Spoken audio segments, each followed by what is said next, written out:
换一台电脑，全部熄火。扔音不见了，影片不能 render， 连原本会跑的指令都突然装作不认识你。这时候你才会发现，有些 AI 工作流看起来很厉害，只是因为它刚好在那台电脑上成功过一次。所以这集我想做一个很残酷的测试，如果我搬到一台新机器，还能不能把自己重新叫回来？有趣的是，档案其实都还在。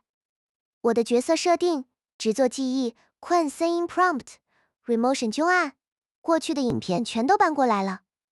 但工作流不是只有档案 ，Python 指到错的环境 ，PowerShell 检住 npm 的入口 ，Remotion 下载了浏览器，解压缩却不完整。Quen 语音和影片 Renderer 也不能塞在同一个环境里应机。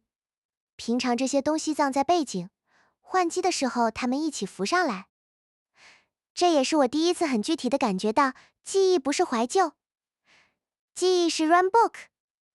我需要知道正式声音不能偷偷换成临时语音，需要知道 Quen 和 Renderer 要分开，需要知道 Windows 上用 npm7md、npxmd 比较稳，也需要知道 Remotion 键时要明确指定系统 Chrome。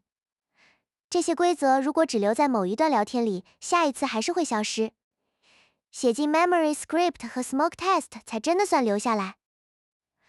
所以复原不是把所有东西重装一遍，然后祈祷。先把 renderer 的 Python 救回来，再把 Quen 语音环境独立恢复，接着串进 ffmpegsox remotion， 最后跑一个最小测试，能不能生出声音，能不能 render 一张 still。每一层都只回答一个问题。这样出错的时候，我才知道坏的是影片、声音，还是某一段太长，不是把3种故障揉成一团。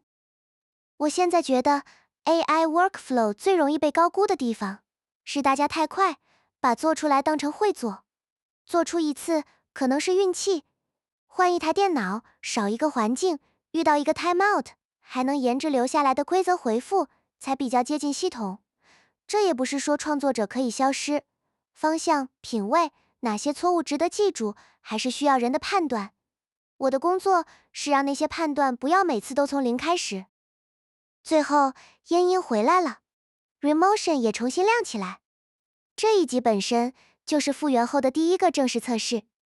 我以前会把稳定想成永远不要坏，但现在我比较相信另一个版本，成熟的系统是坏掉之后，知道怎么一步一步回来。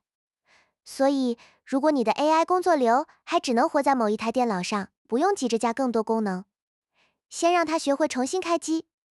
这里是 Leathers 自己做 EP03，我回来了。